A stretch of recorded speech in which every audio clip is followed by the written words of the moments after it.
Okay, तो हमने पढ़ा सोमा कल्चर। सोमा वर्ड, सोमा और कल्चर दोनों वर्ड के मतलब आपको समझ आ गया ना। Soma is standing for somatic. Somatic मतलब जो नॉन रिप्रोडक्टिव पार्ट के हैं उनको हम सोमेटिक कहते हैं। वैसे सोमा का मतलब बॉडी होता है, ठीक है। और जर्मिनल जो है वो पार्ट है जो कि रिप्रोडक्शन में पार्टिसिपेट करेंगे। तो since we are getting entire new plant from the non reproductive part, that is why we called it soma culture. Soma culture are always clone, because इसके अंदर कोई फ्यूजन ऑफ गैमिट नहीं हुआ। उसके अंदर कोई गैमिट ऐसे नहीं है कि स्पर्म ले आए और आप एग ले आए और फिर उनको फर्टिलाइजेशन इन विट्रो करके और उससे नया प्लांट बना रहे। तो it is unlike in vitro fertilization जो हम ह्यूमन बीइंग के अंदर कर रहे हैं, that is a sexual reproduction. उसके अंदर true gametes are fuse, here gametes are not involve, here we are just taking somatic part. So here we are taking some somatic parts from the plants, maybe roots, maybe fruits, maybe seeds, maybe meristem, ठीक है। और meristem की अलग दो importance है। पहली बात तो meristem in the normal case जो है they are fast growing, because उसको डी डी डिफरेंशिएट नहीं होना पड़ता है। वो तो सीधे, वो तो बनी ही डिवीजन के लिए है ना। वो तो टेम्परेरी टिश्यू है, दे आर कंटिन्यूसली डिवाइडिंग। सो उनमें तो वो फास्ट प्रोसेस होगा। और अगर आप पेरेंकाइमा लेंगे या कोलेनकाइमा लेंगे, collenchyma are generally not use. Suppose आपने फिर भी यूज किया तो मना तो नहीं करेगा कोलेनकाइमा ग्रो को, बट फिर उसको डी डिफरेंशिएट होकर के पहले मेरिस्टेमेटिक बनना पड़ेगा, ठीक है।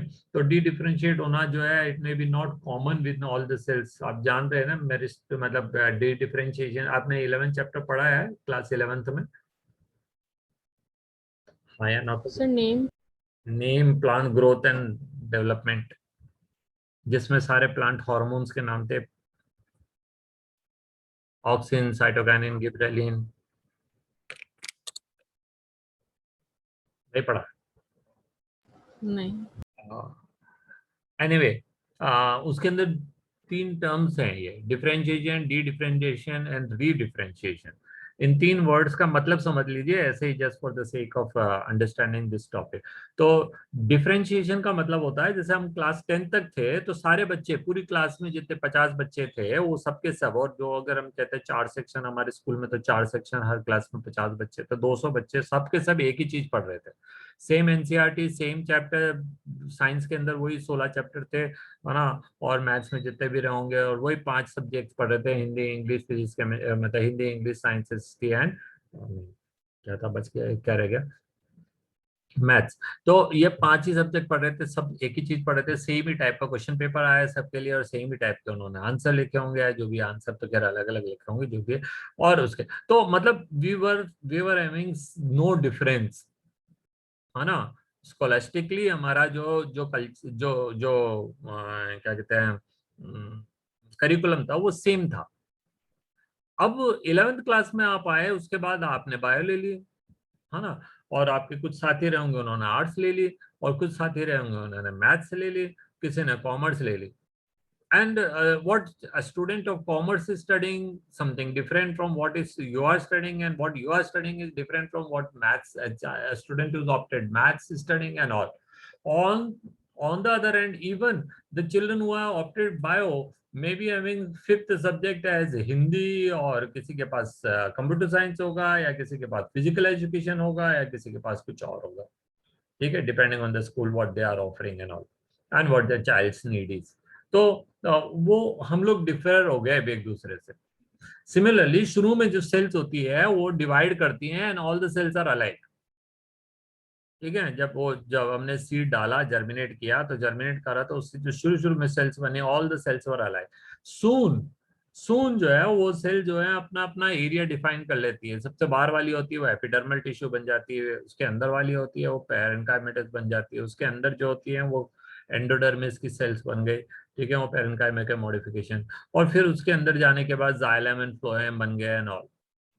तो जब ये पेरेन्काइमा, कोलेनकाइमा, जाइलम, फ्लोएम वगैरह बन गए हैं तो अब इसको हम कहेंगे डिफरेंशिएशन।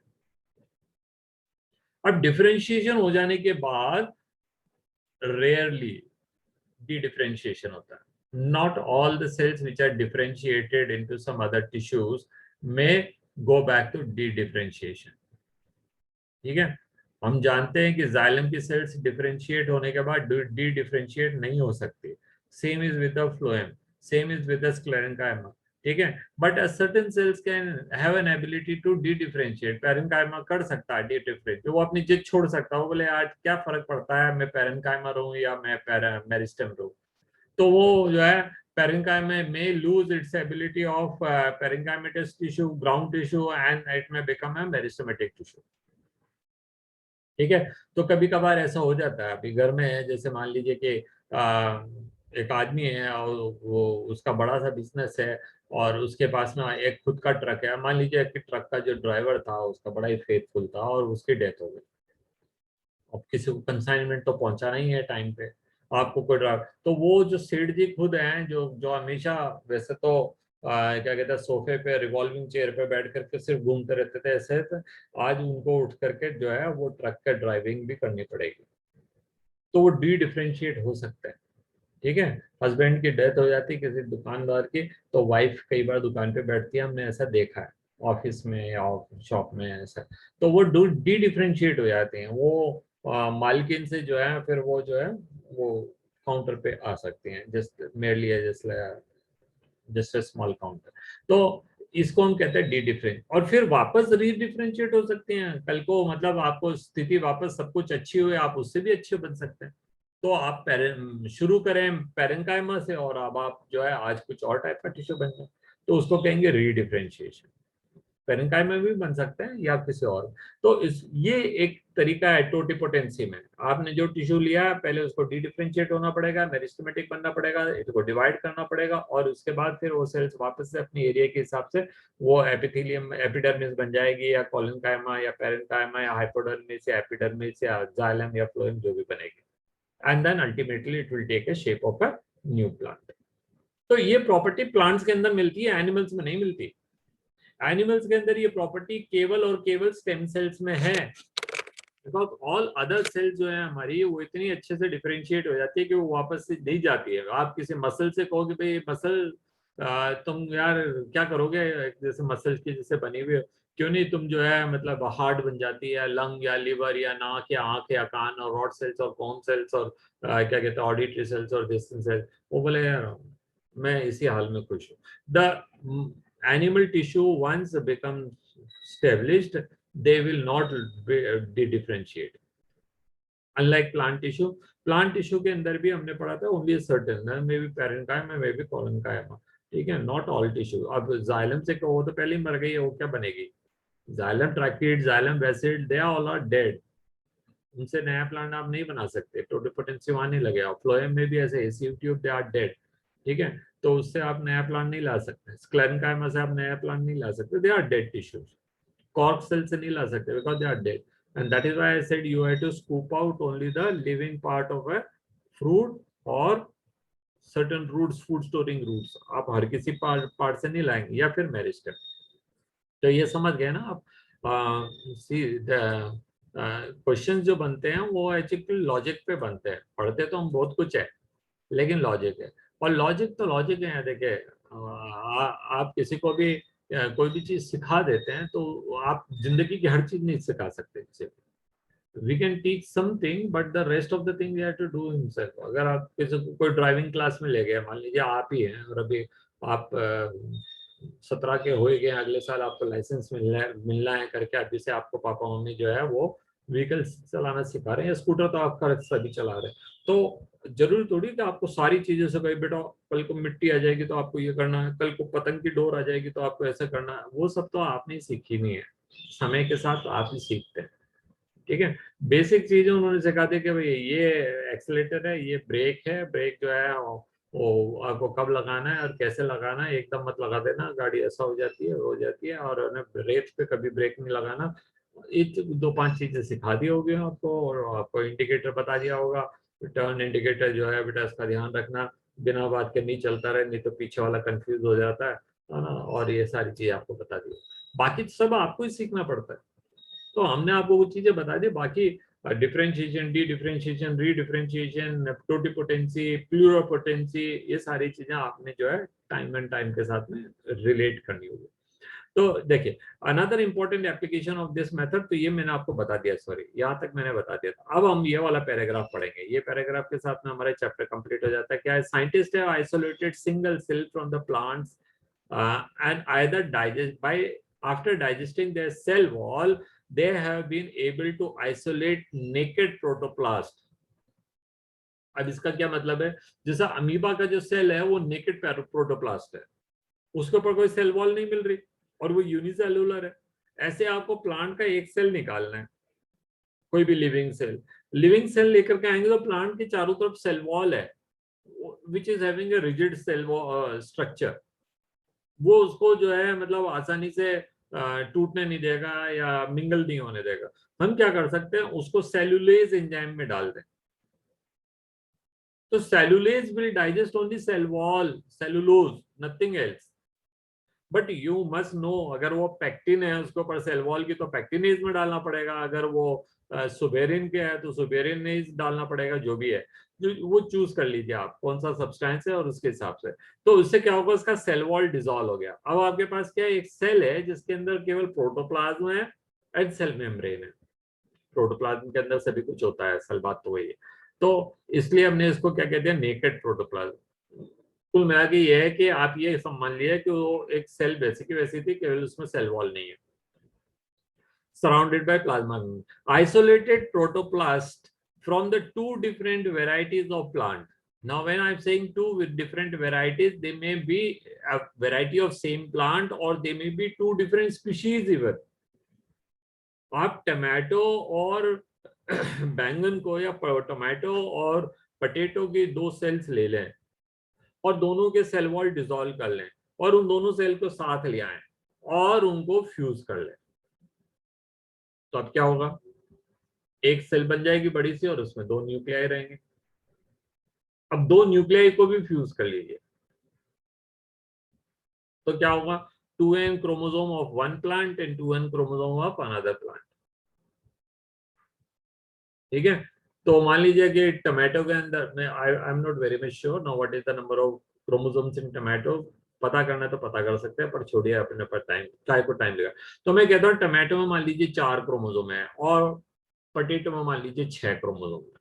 तो 4 क्रोमोसोम इसके और 6 क्रोमोसोम इसके मिलकर के 10 क्रोमोसोम वाली एक सेल बन गई। अब इसके अंदर टमाटो वाली प्रॉपर्टी भी है, इसके अंदर पटेटो वाली भी प्रॉपर्टी है। पटेटो वाली प्रॉपर्टी इस प्लांट से, इससे जो प्लांट बनेगा, पटेटो वाली प्रॉपर्टी उसका फोटोसिंथेसिस करके फूड को कहाँ डायरेक्ट करेगी, into their underground food storing step. And tomato वाली प्रॉपर्टी, उसके भी तो जीन्स हैं, तो वो जीन्स से वो क्या डायरेक्ट करेंगे, वो फ्लावर बनाएंगे और उससे फ्रूट बनेगा और उसके, तो एक ही प्लांट के अंदर दोनों प्रॉपर्टीज आ सकती है। देखो कैसा दिमाग चला साइंटिस्ट लोगों। तो अब इसको कहते हैं सोमेटिक हाइब्रिड। हाइब्रिड हाइब्रिड तो हमेशा हमने देखे हैं, वो हमने सेक्सुअल रिप्रोडक्शन में बनाया, ठीक है, और उसके अंदर गैमिट्स आर इन्वॉल्व या gametes are not involve. Hybrid is produced from the two protoplasm of somatic cell. तो देखिए, each having desirable character can be fused to get a hybrid protoplasm which can be further grown in the form of new plant. These hybrids are called somatic hybrid. तो somatic hybrid समझिए, आपको Soma culture में और somatic hybrid में difference समझ आया। Soma culture is clones. There you are getting entire plant in the same form, जैसा था वैसे ही बनेगा। और सोमेटिक हाइब्रिड के अंदर क्या करें, आपने दो अलग अलग variety, may be two different species, उनको लेकर के उनके प्रोटोप्लाज्म, उनके सेल वॉल डिसॉल्व करा, प्रोटोप्लाज्म को फ्यूज कर दिया, उनका न्यूक्लियस को फ्यूज कर दिया और अब उससे एक नया प्लांट बनाया। आगे की प्रॉपर्टी टिश्यू कल्चर वाली है और आपने उससे नया प्लांट बना दिया। इसको हम कहेंगे somatic hybridization, where the process is called somatic hybridization. While the process is called somatic hybrid, imagine a situation when the protoplasm of the tomato is fused with the potato and they are grown in the form of new hybrid plant combining tomato and potatoes properties. ठीक है, well this has been achieved resulting formation of tomato. ठीक है, तो अभी हमने इसको नाम दिया pomato. Unfortunately, this plant did not have all the desired combination of the characters for the commercial use. ठीक है, तो एक स्कोप दिखाया है आपको, ऐसा भी पॉसिबल है, ऐसा भी पॉसिबल है। तो आपको देखना पड़ेगा कि भाई इसके अंदर क्या लगना है। भाई मोनोकोट में मोनोकोट ही लगाना है, डाइकोट में डाइकोट ही लगाना है। बस आपको इतना सा देखना है कि भाई एक में आप रूट से फायदा उठा लें और एक में आप फ्रूट से, या एक में आप स्टेम से और एक में आप रूट से, या इस तरह से आपको देखना है। ठीक है, तो फूड को जो है आप अलग अलग जगहों पे यूटिलाइज कर पाएंगे। In some the plants are storing their food in the fruits, tomatoes, and some food is stored in the underground food storing stem, that is. तो ये एक ड्रीम है, this is a dream project. अगर ये success हो जाएगा कभी न कभी, तो हमको दो अलग अलग प्लांट ग्रो करने की जरूरत नहीं पड़ेगी, एक ही प्लांट में हम दो अलग अलग रिजल्ट ले लेंगे। ठीक है, उसी प्लांट से आपको टमाटो भी मिल रहा है और पोटैटो भी मिल रहा है। ये तो एक कॉम्बिनेशन है, देयर में भी मेनी डिफरेंट कॉम्बिनेशन है ना, उसके साथ में आप दूसरे भी कॉम्बिनेशन बना सकते हैं। तो वो बस ध्यान ये रखना है कि मोनोकोट में मोनोकोट ही लगेगी, डाइकोट में डाइकोट ही लगेगी, है ना। और जनरली एक ही जेनरा के प्लांट होते हैं, वो जल्दी बन जाते हैं, दूसरों के लिए पॉसिबल नहीं। तो क्वेश्चंस देख लेते हैं, अपने पास 4 मिनट का टाइम है, आज की क्लास खत्म होने 4 मिनट में क्या कुछ हो सकता है, क्योंकि ये एग्जाम में तो आ नहीं रहा है। Explain in brief the role of animal husbandry in human welfare. तो एनिमल हस्बेंड्री तो बहुत काम किए भैया, rearing of animals for various means, may be for food, may be for milk, may be for egg, may be for flesh, may be for wool, may be for क्या कहते हैं दूसरे कुछ भी प्रोडक्ट हम ले सकते हैं, हनी, फिश, एंड जो भी दूसरे टाइप के प्रोडक्ट हम लेना चाहें। जरूरी नहीं है कि सारे खाने के प्रोडक्ट, तो उससे हमको तरह तरह की चीजें मिली है, चाहे आप डेयरी फार्मिंग कर लें इससे, या चाहे आप पोल्ट्री फार्मिंग कर लें, चाहे आप फिशरीज कर लें, चाहे एपीकल्चर कर लें, चाहे आप क्या कहते हैं कुछ और टाइप की कल्चर कर लें जिससे आपको कुछ खास तरह के प्रोडक्ट मिलते हैं, एक्वाकल्चर कर लें जिससे वैरायटी ऑफ एक्वेटिक ऑर्गेनिज्म आप ले सकते हैं। तो ये सब एनिमल हस्बेंड्री की पार्ट है, और ये जो है ह्यूमन वेलफेयर में कैसा काम आए, they are not only fulfilled our requirement, है ना, उन्होंने हमारी क्वांटिटी, मतलब जो फूड प्रोडक्शन की क्वांटिटी एनहांस करी, ये एक बात है, क्वालिटी भी एनहांस करी वो दूसरी बात है, डिजीज रेजिस्टेंस वैरायटी बनाई वो तीसरी वैरायटी कारण है, और बहुत सारे दूसरे फायदे हमने उससे ऑब्टेन करे। क्वेश्चन नंबर 2 लेते हैं। In your if your family owns a dairy farm, what measure would you undertake to improve the quality and the quantity of milk production?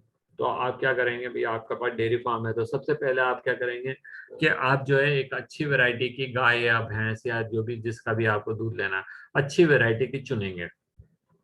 ठीक है, not necessary that what you got उन्हीं की breed लेकर के आए, you may have to choose a high yielding variety, है ना। हो सकता है कि आप हाई यील्डिंग वैरायटी पूरी नई गाय आप नहीं लाना चाह रहे हो, आपके पास ऑलरेडी एग्जिस्टिंग सम काउज है या बफेलोज है, आप उसका आर्टिफिशियल इंसेमिनेशन किसी दूसरी वैरायटी से करा लीजिए, थिंकिंग दैट द क्वालिटी में इम्प्रूव। इन breeding, out breeding, artificial insemination, ये जो भी तरीके हैं वो आपको यूज करने पड़ेंगे। उसके बाद क्या है, आपको अच्छा सा तरीका दे, मतलब उसका शेल्टर जो है वो ऐसा होना चाहिए जहाँ पे जो है उसको एरी हो, जहाँ पे उसको घूमने फिरने की जगह मिले थोड़ी बहुत, ज्यादा नहीं, नहीं तो क्या है सारी एनर्जी घूमने फिरने में चल जाएगी, दूध कम मिलेगा। ठीक है, and it should be well covered from all 3 sides, जहाँ से हवा पानी बारिश वगैरह नहीं लगे उसको, है ना। और उसके बाद फ्लोर जो है वो इजी क्लीनेबल हो, है ना। ये सारी चीजें हो गई। फूड जो है उस पर ज्यादा ध्यान देंगे, क्योंकि it is the food which is actually helping us to get the high yield। तो फूड कौन सा होना चाहिए वो हम देखेंगे कि मतलब वो साइंटिफिकली डिजाइन किया हुआ फूड हो, बैलेंस डाइट हो, और उसके बाद उसको वैक्सीनेशन, क्लीनिंग है, ये सब सारी चीजें हम करेंगे, और ब्रीडिंग जो है लेटेस्ट तरीके जो हमारे पास हो, तो ये सारे तरीके हो जाएंगे। What is mean by the term breed? तो ब्रीड का मतलब होता है that is the descendant of a common parent from 4 to 5 6 generation. ठीक है, what are the objectives of the animal breeding? तो एनिमल ब्रीडिंग में हम ये चाहते हैं कि high yielding varieties, disease resistant varieties हमारे पास हो, उसकी क्वालिटी अच्छी हो, है ना। तो उसके लिए हम जो है जनरली इन ब्रीडिंग करते हैं ताकि होमोजाइगोसिटी आ जाए, लेकिन हम जानते हैं कंटिन्यूस इन ब्रीडिंग जो है वो sometime it adds the inbreeding depression, तो once in a way we have to go for outbreeding. Sometime it may be possible कि हम आउट क्रॉसिंग करें, है ना। आउटब्रीडिंग का एक तरीका आउट क्रॉसिंग, कई बार हो सकता है कि इंटरस्पेसिफिक भी कर सकते हैं, तो वो डिपेंड करता है उसकी नीड क्या है। Name the method employed in the animal breeding according to you, which of the method is best? तो एनिमल ब्रीडिंग के तरीके हमने पढ़े, inbreeding and outbreeding. Outbreeding के अंदर फिर हमने पढ़ा है कि आउटक्रॉस है, क्या कहते हैं इंटरस्पेसिफिक हाइब्रिडाइजेशन है, और उसके बाद हमने जो इनके कुछ अधिक दूसरे स्पेशल टेक्निक पढ़ी थी, तो उसके अंदर आर्टिफिशियल इंसेमिनेशन है और एमओईटी है। तो अब ये डिपेंड करता है कि हमारी नीड क्या है। अगर हमको हर्ट साइज इंक्रीज करना है तो एमओईटी पे जाएंगे। अगर हम चाहते हैं कि हाई मतलब हमारी जो वैरायटी है गायों की या जो भी है उनकी क्वालिटी उतनी अच्छी नहीं आ रही है, तो हम उसको इंटर स्पेसिफिक या इंटर क्या कहते हैं आउट ब्रीडिंग या क्रॉस ब्रीडिंग करा सकते हैं by getting this semen from the high yielding variety from anywhere in the world. What is apiculture? Rearing of a honeybees is called apiculture. How it is important? How is it important to our life? तो वही इससे हमको तीन चीजें मिल रही है, दो direct और एक इनडायरेक्ट। पहली बात हमको हनी मिल रहा है, दूसरा हमको वैक्स मिल रहा है, बी वैक्स। लेकिन तीसरा फायदा जो है उन दोनों से कई गुना ज्यादा है, because it also enhancing the productivity of plants by carrying out pollination. ठीक है। Discuss the role of fishery in the enhancement of food production. तो हम जानते हैं हमारा देश जो है वो पेनिनसुला है और उसका 3 साइड जो है वो पानी से कवर्ड है, और काफी लंबा चौड़ा कोस्टल रीजन है जहाँ पे सारे के सारे बहुत तेरे लोग, मतलब वहाँ religion is not the thing. अगर आप साउथ में जाएंगे आपको कई सारे ब्राह्मण्स भी आपको फिश खाते हुए मिलेंगे। अगर आप वेस्ट बंगाल में जाएंगे, मेरे घर में नीचे टेनेंट थे तो ब्राह्मण्स थे, but they used to eat fish. ठीक है। तो वहाँ religion is nothing it actually. क्या खाएगा क्या नहीं खाएगा वो क्या कहते हैं अवेलेबिलिटी पे डिपेंड है। अगर हम कहें किसी से कि भाई सऊदी में रहने वाले आप भिंडी क्यों नहीं खाते, तो उसके लिए वो सपना देखने के बराबर होगा कि भिंडी क्या होती है। वो नॉर्थ ईस्ट में रहने वाले लोग जो हैं वहाँ इतनी बारिश होती है कि वेजिटेबल ग्रो करना पॉसिबल नहीं है। दे कैन ओनली ग्रो क्या कहते हैं सर्टेन प्लांटेशन, वही उनके वहाँ पॉसिबल है। तो वहाँ पे क्या है मतलब they generally eat animals insect anything which is available to them. किसी को नहीं छोड़ते, वो सांप मिल गया चलो आज इससे गुजारा कर लो, क्योंकि दे आर नॉट। अब टाइम इज चेंज। ठीक है, आज की दुनिया में हम कह सकते हैं कि साहब आप वेजिटेरियन बन जाओ, आप ये बन जाओ। अभी तो नई नई वो लगा दिए लोगों ने कि भाई साहब अब आप गायों का दूध नहीं पियेंगे, मतलब एनिमल का मिल्क नहीं पियेंगे। अब आप क्या कहते हैं कौन सा मिल्क आया मतलब आप बादाम का मिल्क पीजिए और काजू से बनाया हुआ मिल्क पीजिए, सोया मिल्क पीजिए, है ना। तो वेजिटेबल से बनाया हुआ मिल्क वो पीजिए। साहब आप एनिमल को टॉर्चर करते हो मिल्क के लिए। सो सी जैसे जैसे दिमाग बढ़ता जाता है ना आदमी का, वो ऐसे होते जाए unstable.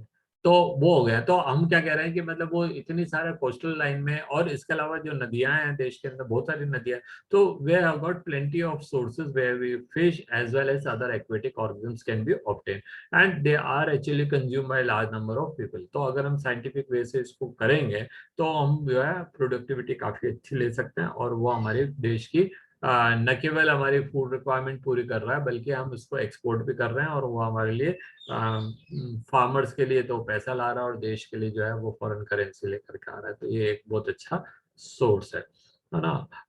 Briefly describe the various steps involve in the plant breeding. 5 step है। पहला germ plant collection, second choose selection of the higher क्या कहते हैं parents with the desirable character, then hybridization and then evolution उनका evolve मतलब उनकी evaluation करें, उसको देखें, उसको टेस्ट करें, और फिर अगर वो नहीं है तो वापस से क्रॉस करें। ये करते रहेंगे यहाँ पर। एंड जब सब कुछ अच्छा डिजायरेबल प्लांट आ गया आपके पास में तो फिर इसका टेस्टिंग एंड रिलीज।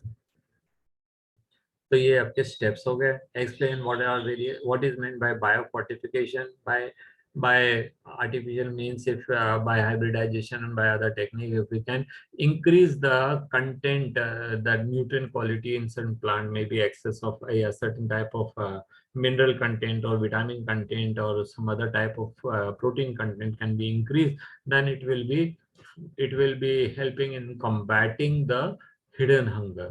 ठीक है।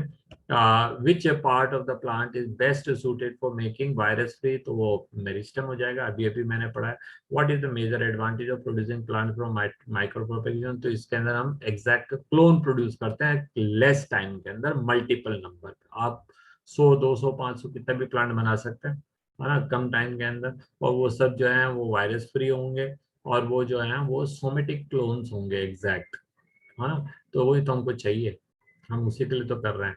Now find out what are the various components of the medium used in propagation of explant. तो हमने पढ़ा था अभी तो टाइम पहले कि वो स्टेराइल वाटर हो सकता है या कोकोनट वाटर हो सकता है या कोकोनट मिल्क हो सकता है या कुछ इस तरह की चीजें हैं। फिर उसके अंदर कुछ टाइप का आपको हार्मोन्स डालने पड़ेंगे जो कि क्या कहते हैं प्लांट ग्रोथ हार्मोन्स होंगे, है ना, और साइटोप्लाज्म सेल डिवीजन की ग्रोथ कराने वाले साइटोप्लाज्म साइटोकाइनेसिस साइटोकाइनिन्स रहेंगे, और इसके अलावा सब minerals and vitamins will be there. Or sterile condition. Name any 5 hybrid varieties of the crop plants which have been developed in India. तो बहुत सारी हमने पढ़े हैं, शरबती सोनारा से लेकर के और कल्याण सोना से लेकर के और जितने भी आपने पूसास पढ़े हैं ऑल, ठीक है। तो खूब सारे पूसा सुब्रा, पूसा सदाबार, पूसा A4 एंड पता नहीं कितनी सारी हमने पढ़ी हैं, उनको सबको आप लिख सकते हैं यहाँ पे। ओके, तो that's all, this chapter is over. हालांकि this chapter is not coming in exam, but since we already start CBSE तो सो रही थी अभी तक, अब नींद खुली है, चिर निद्रा से वो उठी है। अच्छा हुआ कि उठ गई, है ना। और ऐसी बड़ी बड़ी बेवकूफियां कर रखी हैं। क्लास 10th के अंदर उन्होंने केवल एक चैप्टर रखा है टर्म 1 के अंदर बायो का, दैट इज 6th चैप्टर, और टर्म 2 के अंदर जो है इन्होंने 3 चैप्टर डाल रखे हैं, और एग्जाम होने हैं टर्म 1 के समवेयर इन नवंबर, दिसंबर, जैन, 2 महीने पढ़ा है, दूसरा महीने जैन के अंदर तो आपके प्रैक्टिकल वगैरह शुरू हो जाएंगे, तो हमारे पास टाइम कहाँ रहेंगे 3 चैप्टर पढ़ाने के लिए। तो कुछ सोच समझ के करना चाहिए था, ऐसे ही है बैठे हुए वहां पे, क्या कहें हम किस तरह के जानते हैं। चलिए, गुड डे, तो enjoy your day and we shall start chapter of your choice. आप बता देना मुझे आपस में डिस्कस करके, and then biotechnology. okay, enjoy your day.